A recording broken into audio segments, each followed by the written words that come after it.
Once again, welcome to all of you on my YouTube channel Khan Mentor Classes. Uh, I am going to teach you JK SSB aspirants, especially those aspirants who have been preparing for sub-inspector exam is JKPSI.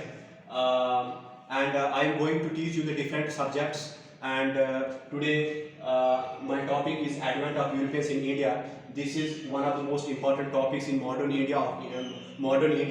So the first part is the Portuguese. You know that कि हमारे हिंदुस्तान में जो है वो Europeans जो आए थे वो काफ़ी मतलब अलग अलग कंट्रीज के आए थे. फॉर एग्जांपल पहले पुर्तगीज आए थे, यानी पुर्तगाली जिनको हम कहते हैं. दूसरे नंबर पे क्या बोलते हैं डच आए थे. तीसरे नंबर पे ब्रिटिश आए थे. चौथे नंबर पे डैनिश आए थे. पांचवें नंबर पे हमारे पास क्या बोलते हैं फ्रेंच आए थे. तो सबसे पहले हम पार्ट ए यानी पुर्तगीज के बारे में पढ़ते हैं. जैसे कि आप जानते हैं कि सबसे पहले जो है ये तमाम जो यूरोपियन पावर्स जो हिंदुस्तान में आए थे सी रूट्स के जरिए आए थे बारी बारी. तो वो ट्रेड के मकसद से आते थे. वो ट्रेड के मकसद से इसलिए आते थे क्योंकि हिंदुस्तान की जो प्रोडक्ट्स थे, गुड्स थे, कमोडिटीज थे, फॉर एग्जांपल स्पाइसेस ज़्यादा तादाद में जो है ये जो है बहुत ज़्यादा प्रॉफिटेबल थे. यानी उस टाइम जो है एशिया में जो अरबियन थे वो ट्रेड में डोमिनेटेड थे. यानी पूरे एशिया में खासकर हिंदुस्तान में ट्रेड में डोमिनेटेड जो थे वो अरबियंस थे. तो अरबियन जो जाते थे वो लैंड रूट्स के जरिए यूरोप जाया करते थे. तो स्पाइसेस वगैरह की ट्रेड क्या करते थे. इतना ही नहीं बल्कि कॉटन यानी टेक्सटाइल वगैरह, कॉटन सिल्क वगैरह का भी वो ट्रेड क्या करते थे और बहुत ज़्यादा प्रॉफिट कमाते थे. अब यूरोपियन चाहते थे, खासकर पुर्तगाल के लोग चाहते थे कि वो भी, क्योंकि उस टाइम हिंदुस्तान को सोने की चिड़िया कहा जाता था, अब वो भी चाहते थे कि हिंदुस्तान के साथ वो क्या करेंगे, वो डायरेक्ट ट्रेड लिंक करना चाहते हैं. तो उसके लिए क्या करना था उन्होंने, अब वो भी चाहते थे कि हिंदुस्तान के साथ डायरेक्ट यानी एशिया के साथ उनका जो है डायरेक्ट ट्रेड लिंक होना चाहिए. लेकिन ऐसा कुछ भी नहीं हुआ. वो लैंड रूट्स के जरिए नहीं आ सकते थे. क्यों नहीं आ सकते थे?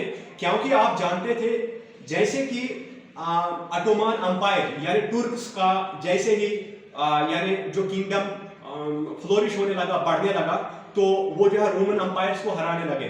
तो उन्होंने क्या किया, जो ऑटोमन अंपायर थे, जो तुर्क्स थे, उन्होंने क्या कर दिया, तुर्क्स जो थे उन्होंने जो है कॉन्स्टेंटिनोपल जो है जिसको प्रेजेंट टाइम में इस्तांबुल कहा जाता है और बाद में इजिप्ट वगैरह वगैरह जो है वो टेरिटरीज क्या कर ली थी, वो उन्होंने रोमन अंपायर से छीन ली थी. खासकर जो इस्तांबुल जो 1453 में जो है उन्होंने यानी ऑटोमन अंपायर ने छीना था. किसे? रोमन अंपायर से. अब क्योंकि वो जो मुस्लिम्स थे तो वो जो है वो क्रिश्चियंस थे, तो उनमें एक कॉन्फ्लिक्ट था. तो अब उनको पता था कि हमारा रास्ता जो है लैंड रूट का रास्ता जो है वो बंद हो गया है, तो हमारे पास कोई दूसरा अल्टरनेट ऑप्शन नहीं है. अगर सपोज वहां से वो एलो भी उनको करते हैं तो वो हैवी अमाउंट में उनको टैक्स लेंगे, जिसकी वजह से अब उन्होंने कहा कि हमारे पास जो अल्टरनेट ऑप्शन है और फर्स्ट एंड लास्ट ऑप्शन यही है हमारे पास कि सी रूट के जरिए हिंदुस्तान के साथ हमें ट्रेड लिंक करना चाहिए. तो क्या हुआ कि वास्को डा गामा जो है उसने सबसे पहले यूरोप से खासकर पुर्तगाल का रहने वाला पुर्तगाल का था, उसने यूरोप से सबसे पहले यानी सी रूट डिस्कवर की यूरोप टू एशिया. तो आप जानते हैं यानी 1498 में. उससे पहले भी 1492 में कोलंबस ने ये एक ट्राई की थी कि वो हिंदुस्तान आना चाहता था, लेकिन उस वक्त जो है मैपिंग के बारे में कोई अवेयरनेस ज्यादा नहीं थी, तो उसका सी रूट जो है वो चेंज हो गया. यानी वो उसने एक नया कॉन्टिनेंट जो है अमेरिका, नॉर्थ अमेरिका जो है डिस्कवर किया और वो हिंदुस्तान की तरफ आना चाहता था, लेकिन उसने देखा वो कहीं और जगह पहुंचा है. उसके बाद दूसरी जो कोशिश जब की वास्को डा गामा, आखिरकार वो जो है 17 मई 1498 में जो है वास्को डा गामा अपनी समुद्री जहाज यानी शिप जो थी वो जो है कहां पे लैंड की थी, यानी वास्को डा गामा ने. तो हमने लिखना है कि पहला जो यूरोपियन जो है यानी पुर्तगाल का जो शिप आया था, समुद्री जहाज जो आया था, उसने लैंड कब किया था? 17 मई 1498. कुछ जगहों पे जो है 20 मई भी दिया है 1498, लेकिन ऑथेंटिक जो डेट असली में है वो 17 मई है. तो ये जो है वो तो 1498 ही है. तो यानी आपको कहा जाएगा कि कौन सा जो यूरोपियन जो है सबसे पहले जिसने सी रूट डिस्कवर किया था यूरोप से एशिया, तो आपने लिखना है वास्को डा गामा यानी वास्को डा गामा. तो दूसरी चीज यह है, यानी हमें पता चला कि जो ट्रेड के घर से सबसे पहले जो यूरोपियन जो हिंदुस्तान में आए थे वो पुर्तगाल थे, और सबसे लास्ट भी है वो भी पुर्तगाल थे। क्यों? क्योंकि वो 1961 तक उनका जो डोमिनेंस जो है वो गोवा, दमन एंड दीव पे 1961 तक उनका जो है डोमिनेंस रहा था। आपको पता है 1961 में जब इंडियन आर्मी ने वहां पे जो है ये इलाका जो है पुर्तगाल से खाली करवाया था, तो 1961 में गोवा, दमन एंड दीव यानी हिंदुस्तान के साथ जुड़े थे, यानी पुर्तगाल से छीनने के बाद 1961। इसलिए आपको अगर ऐसा क्वेश्चन आ जाता है कि वो पहले कौन से यूरोपियन थे जो सबसे पहले हिंदुस्तान आए ट्रेड के घर से और लास्ट में गए, तो आपने लिखना है पुर्तगाल। तो इतना सारा था हमारे पास। तो सबसे पहले हम जानते हैं कि वास्को डा गामा जो है, यानी उसने लैंड कहां पे किया था? वास्को डा गामा ने जो लैंड किया था, यानी अपना जो समुद्री जहाज लेकर हिंदुस्तान में कहां पे लैंड किया था? उसने कॉलीकट में लैंड किया था। कॉलीकट जो है वो प्रेजेंट टाइम में कहां पे पड़ता है? कॉलीकट जो है वो प्रेजेंट टाइम में केरला में पड़ता है। अब उस टाइम वहां का जो रूलर था कॉलीकट का, वो कौन था? वो वहां पे जो रूलर था कॉलीकट का वो था किंग जैमोरिन, यानी किंग जैमोरिन जो था वहां का रूलर था। तो आपको ये तीन चीजें यहां से पता चली कि वास्को डा गामा ने लैंड अपना जो शिप किया था, अपना जहाज जो किया था 17 मई 1498 में किया था। कहां पे किया था? कॉलीकट में किया था। कॉलीकट कहां पड़ता है? केरला में। और उस वक्त वहां का रूलर कौन था? उस वक्त वहां का रूलर जो है जैमोरिन था, और जैमोरिन ने उसका बड़ा स्वागत किया, क्योंकि जैमोरिन जो है अरबियन से छुटकारा पाना चाहता था, क्योंकि अरबियन मुस्लिम्स जो है यहाँ पे ट्रेड में डोमिनेटेड थे, इसलिए उसने इनका जो है बड़ा स्वागत किया। तो अब आगे क्या होता है कि वास्को डा गामा जो है वो हिंदुस्तान में कुछ टाइम रहा, कुछ महीने रहा, और उसने यहाँ पे कुछ चीजों का व्यापार किया, तो बड़ा प्रॉफिट उसने कमाया। तो जब वो वहां पे गया तो उसने कहा कि बिल्कुल ठीक है कि हिंदुस्तान, यानी 1499 में 1499 में वो वापस जाता है अपने देश पुर्तगीज वापस जाता है, और वहां कहता है कि हिंदुस्तान जो है वो ट्रेड करने की एक बहुत ही अच्छी जगह है और हम वहां बहुत ज्यादा प्रॉफिट कमा सकते हैं।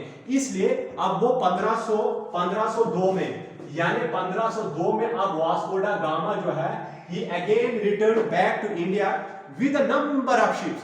अब जो है उसने बहुत सारे समुद्री जहाजों के साथ, यानी उन जहाजों को कुदरती बात है चलाने वाले कैप्टन अलग अलग थे, लेकिन under the leadership of Vasco डा गामा। तो हम कहेंगे कि अगर आपको यह कहा जाएगा कि पुर्तगीज ने हिंदुस्तान में ट्रेड करना कब से शुरू किया, तो आपने लिखना है 1502 में। यानी पुर्तगीज ने सबसे पहले हिंदुस्तान में जो फैक्ट्री खोली थी वो 1502 में खोली थी। और कहां पे खोली थी? उन्होंने कोचीन में खोली थी। कोचीन कहां पे पड़ता है? वो पड़ता है केरला में पड़ता है। यानी 1502 में पुर्तगीज ने सबसे पहली फैक्ट्री खोली थी। कहां पे खोली थी? कोचीन में खोली थी। कोचीन कहां पड़ता है? कोचीन पड़ता है केरला में पड़ता है। यानी 1502 में पहली फैक्ट्री इन्होंने एस्टैब्लिश की थी। अब उन्होंने क्या किया? अब पुर्तगाल में पहली कैपिटल भी, पुर्तगाल की जो इंडिया में पहली कैपिटल थी वो भी कोचीन थी। तो आपने लिखना है first capital of Portugal in India. First capital of Portugal in India क्या थी? कोचीन थी। यानी अगर इस तरह से आपको आ जाता कि जो पुर्तगाल की जो पहली कैपिटल हिंदुस्तान में थी वो कौन सी थी, तो आपने लिखना है कोचीन, आपने लिखना है। अब दूसरी चीज हमारे पास आती है कि जो पुर्तगाल का यानी पुर्तगालियों का हिंदुस्तान में पहला गवर्नर जो था, यानी क्योंकि इन्होंने जो है यहाँ पे अब इनकी नीयत थी कि हिंदुस्तान को वो डोमिनेट करे, खासकर कोस्टल एरिया को, क्योंकि उस वक्त जो ट्रेड का जो सबसे मेन रास्ता था, उस वक्त ट्रांसपोर्ट तो नहीं था, ट्रांसपोर्ट यही था, वाटर ट्रांसपोर्ट था, यानी इसलिए वो कोस्टल एरिया को ही ऑक्युपाई करना चाहते थे। अब उन्होंने अब सवाल आता है कि जो पुर्तगीज का जो हिंदुस्तान में पहला गवर्नर था वो कौन था? First governor of Portuguese in India, यानी पुर्तगीज का जो हिंदुस्तान में पहला गवर्नर था वो कौन था? तो आपने जवाब लिखना है फ्रांसिस्को द अल्मेडा। यानी फ्रांसिस्को द अल्मेडा जो था वो पुर्तगीज का पहला गवर्नर था हिंदुस्तान में। अगर इस तरह से आपको क्वेश्चन आ जाता है कि हिंदुस्तान का यानी पुर्तगीज का हिंदुस्तान में पहला गवर्नर कौन था, तो आपने लिखना है फ्रांसिस्को द अल्मेडा पहला गवर्नर था। अगर आपको आ जाता कि पुर्तगीज ने सबसे पहले फैक्ट्री हिंदुस्तान में कहां पे शुरू की, तो आपने लिखना है कोचीन में। अगर आता है कब शुरू की, तो आपने लिखना है 1502 में। अगर आपको आ जाता है कि वास्को डा गामा कब आया, आपने लिखना है 1498 में। अगर आपको आ जाता है कि उसको किस किंग ने वेलकम किया या उस वक्त वहां का राजा कौन था, तो आपने लिखना है किंग जेमोरिन ने। तो आई होप यहां तक आपको चीज अंडरस्टैंड हो गई। तो उसके बाद आपके पास क्या है, उसके बाद आपके पास दूसरी चीज है। दूसरी चीज आपके पास क्या है कि इनका जो है सेकंड गवर्नर का, पुर्तगीज का जो सेकंड गवर्नर कौन था, सेकंड गवर्नर ऑफ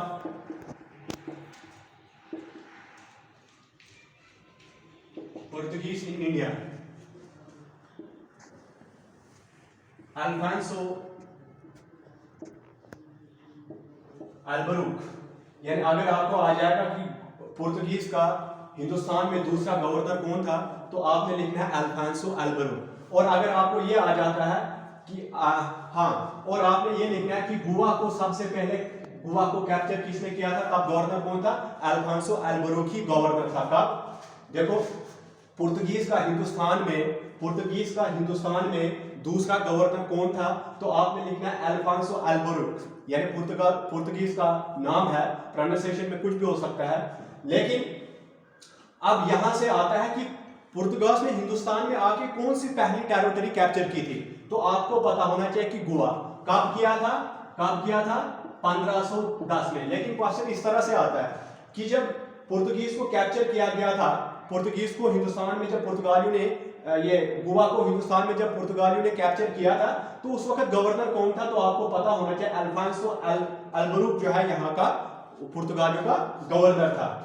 उसके बाद आ जाता है कि गोवा को किससे छीना था इसने। अगर गोवा को कैप्चर किया था इसने, तो किससे किया था कैप्चर, तो आपने लिखना है फ्रॉम बीजापुर रूलर।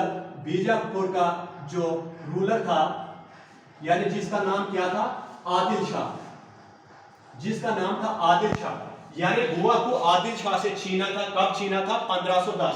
किसकी मदद से, with the help of Vijayanagar empire. With help यानी अकेले नहीं, with the help of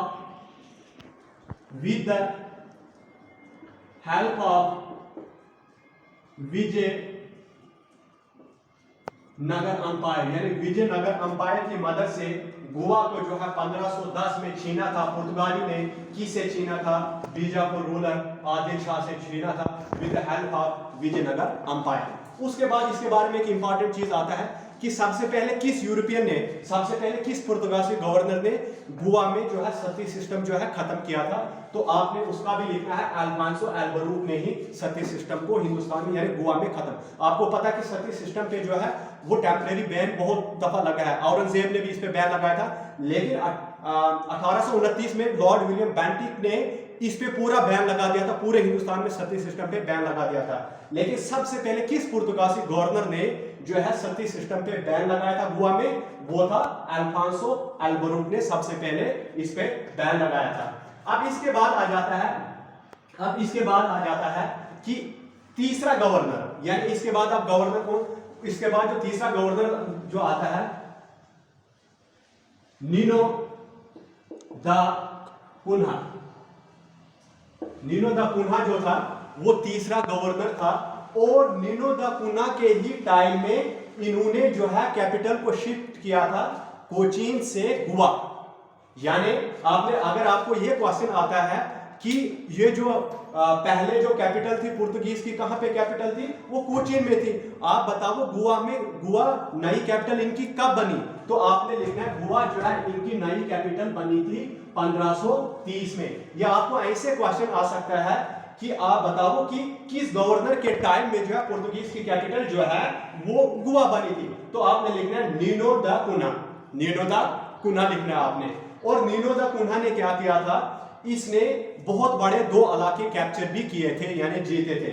वो कौन से, यानी आपको आ जाता, आपने ये लिखना है। अगर इस तरह से भी क्वेश्चन आता है किस पुर्तगीज गवर्नर के टाइम में जो पुर्तगाल का जो यहाँ पे जो है किंगडम जो है ज्यादा फ्लोरिश हुआ था, तो आपने लिखना है नीनो द कुन्हा।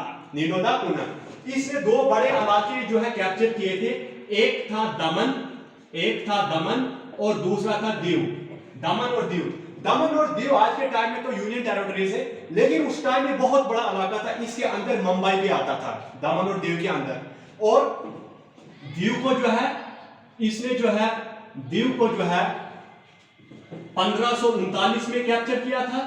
तो आपको आएगा पुर्तगीज लोगों ने दीव को कब कैप्चर किया था, तो आपने लिखना है 1539 में। अगर आपको आएगा कि दमन को कब कैप्चर किया था, तो आपने लिखना है 1535 में दमन को इन्होंने कैप्चर किया था। और यानी यहीं तक इसके इंपॉर्टेंट जो क्वेश्चंस हैं इन्हीं गवर्नर्स तक आते हैं। लेकिन चौथा गवर्नर भी आपने याद रखना है, उसका नाम था अल्फांसो डी सोजा। अल्फांसो डी सोजा क्यों हमारे पास इंपॉर्टेंट है? अल्फांसो डी सोजा इसलिए इंपॉर्टेंट है, अगर आपको यह आ जाता है, आप बताओ किस पहला यूरोपियन यानी किस पुर्तगाल गवर्नर के टाइम में, पुर्तगीज गवर्नर के टाइम में सबसे पहले हिंदुस्तान में क्रिश्चियन मिशनरीज आए थे, तो आपने लिखना है अल्फांसो डी सोजा के टाइम में सबसे पहले हिंदुस्तान में क्रिश्चियन मिशनरीज आए थे, जिनका मकसद था हिंदुज्म और इस्लाम को खत्म करना और क्रिश्चियनिटी को प्रोपोगेट करना। यानी वो सबसे पहले कौन सा गवर्नर था पुर्तगीज का, जिसके टाइम में क्रिश्चियन मिशनरीज को सबसे पहले हिंदुस्तान में लाया गया था। तो आपने लिखना है अल्फांसो डी सोजा के टाइम में सबसे पहले क्रिश्चियन मिशनरीज जो है हिंदुस्तान आए थे। अब थोड़ा सा हम इसके यानी पुर्तगाल, तो ये तो इन्होंने इलाके कैप्चर किए थे, और हाँ अब हम पढ़ेंगे कि इनका डिक्लाइन कहां से हुआ। वो छोटा सा 4-5 मिनट उसमें लगेंगे, उनका डिक्लाइन जो है कहां से। तो अभी हमने पढ़ा था कि जो पुर्तगीज ने जो है विद पैसेज ऑफ टाइम जो टेरिटरीज को कैप्चर किया था, लेकिन अब हम देखेंगे कि पुर्तगीज का डिक्लाइन कैसे हुआ हिंदुस्तान में, उनका डिक्लाइन कैसे हुआ। तो सबसे पहले हम जानते हैं entry of other European powers in India due to the sea routes, क्योंकि अब सी रूट्स जो है वो सेपरेट नहीं रहे थे, क्योंकि अमेरिका भी डिस्कवर हो चुका था, एशिया भी अब सी रूट्स के जरिए डिस्कवर हो चुका था। अब दूसरे यूरोपियन पावर्स भी सी रूट्स के जरिए ही आने लगे और हिंदुस्तान में एंट्री मारने लगे। आपको पता है इनके बाद जो है डचेस भी आ गए, ब्रिटिश भी आ गए वगैरह वगैरह, जिसकी वजह से अब यहाँ पे मार्केट में जो है कंपटीशन काफी बढ़ गया। मार्केट में जब कंपटीशन बढ़ गया तो कुदरती बात है, जो प्रॉफिट ये पहले यहाँ पे ट्रेड करके कमा रहे थे हिंदुस्तान में, वो अब नहीं कमाएंगे। वहां से भी इनको जो है वहां भी वो भी एक that is also a cause of the decline. लेकिन उसके बाद जो डिक्लाइन का कॉज क्या है कि 1631 में बादशाह शाहजहां ने इनको एक इलाका छीन लिया था, एक टेरिटरी हुगली, जो आज के टाइम में जो कर्नाटका में फॉल करता है। यानी 1631 में शाहजहां ने इनसे ये इलाका छीन लिया था। तो यहां से यानी एक टेरिटरी इनको चले गई, वो कहां पे पड़ता है? कर्नाटका में पड़ता है। उसके बाद क्या हुआ? 1661 में Mumbai was given to Prince Charles as a dowry by the Portuguese ruler. यानी क्या हुआ कि 1661 में मुंबई यानी जो दमन और दीव का पार्ट जो था उस टाइम, मुंबई जो है वो पुर्तगीज यानी ब्रिटिश प्रिंस चार्ल्स को जो पुर्तगीज का रूलर था, उसने अपनी बहन की शादी जो है वो प्रिंस चार्ल्स से करवाई थी। यानी प्रिंस चार्ल्स जो ब्रिटेन का एक प्रिंस था, तो उसके साथ अपनी बहन की शादी करवाई थी, जिसकी वजह से उसने 1661 में मुंबई उसको दहेज में दे दिया। तो आपको बताएगा कि आप बताओ कि मुंबई को दहेज में किसको दिया गया था, कहां का जो प्रिंस था? तो आपने लिखा ब्रिटेन प्रिंस चार्ल्स जो था उसको जो है 1661 में कब जो है मुंबई दहेज में दिया गया था यानी ब्रिटिश को। तो आपने लिखना 1661 में मुंबई को पुर्तगालियों ने दहेज के तौर पे दिया था। किसको? प्रिंस चार्ल्स को दिया था। तो हो गया, यहाँ पे हुगली चले गया, यहाँ पे मुंबई चले गया, बहुत बड़ा इलाका। उसके बाद क्या है कि आप जानते हैं कि 1739 में उस टाइम यहाँ पे मराठा रूलर्स का इमरजेंस था, जिसकी वजह से मराठा रूलर्स ने भी इनको काफी इलाके छीन लिए थे, कैप्चर कर दिए, जैसे वैसाई एंड शेषनी वगैरह territory. Vasai VASAI Vasai and Shahni SHAHNI Shahni, these are the territories which were captured by the Maratha rulers from the Portuguese people। यानी पुर्तगाली लोगों से जो है ये इलाके जो है वो छीन लिए गए। अब नतीजा क्या रहा? लास्ट पे इनके पास गोवा, दमन एंड दीव बचा था, जिसपे उन्होंने 1961 तक रूल किया था। अगर आपको इसीलिए कहा जाता है कि पुर्तगाल से पहले यूरोपियंस थे जो हिंदुस्तान में ट्रेड के घर से आए थे और आखिरी यूरोपियंस थे जो हिंदुस्तान से गए थे। अब 1961 में क्या हुआ था, आपको और एक इंपॉर्टेंट चीज बता देता हूं कि 1961 में गोवा, दमन एंड दीव में जो है इंडियन आर्मी ने ऑपरेशन शुरू किया, जिसकी वजह से उनके तमाम ताजरों को, ट्रेडर्स को वहां से भगाया गया। और जो है 1961 में समझो पुर्तगाली से चीन के गोवा, दमन और दीव हिंदुस्तान का एक हिस्सा बना दिया गया। लेकिन आपको पता, अगर ये क्वेश्चन आ जाता है, आप बताओ 1961 में जब गोवा को इंडिया के साथ मिलाया गया पुर्तगालियों को छीनने के बाद, ये यूनियन टेरिटरी के रूप में इसको मिलाया गया था, यूनियन टेरिटरी बनाया गया था गोवा को या स्टेट। तो आपको पता होना चाहिए कि 1961 में गोवा को जब हिंदुस्तान के साथ मिलाया गया था, यानी पुर्तगाली लोगों से छीनने के बाद, तो यूनियन टेरिटरी के रूप में तब उसको हिंदुस्तान के साथ जोड़ा गया था। बाद में 1987 में गोवा को स्टेटहुड का दर्जा दिया गया था। यानी हमने पढ़ा कि लास्ट तक गोवा ने, ये जो पुर्तगीज ने रूल किया कि इस पे गोवा, दमन और दीव, कब तक, 1961, और बाकी इलाके जो हैं वो उनसे छीन लिए गए। तो ये था आज का टॉपिक हमारे पास, advent of Europeans in India का पार्ट पहला था, यानी पुर्तगाल्स के बारे में हमने आज पढ़ा। तो इसी तरह से मेरे साथ जुड़े रहेगा। मेरे यूट्यूब चैनल का नाम है खान मेंटोर क्लासेस। तो मैं आपको इसी तरह से अच्छा कंटेंट प्रोवाइड करूंगा related to history, Indian polity, geography, mathematics, और आप मेरे साथ जुड़े रहेंगे। अगर आपको मेरी वीडियोस पसंद आती हैं तो मेहरबानी करके शेयर कीजिएगा, सब्सक्राइब कीजिएगा और लाइक कीजिएगा। शुक्रिया।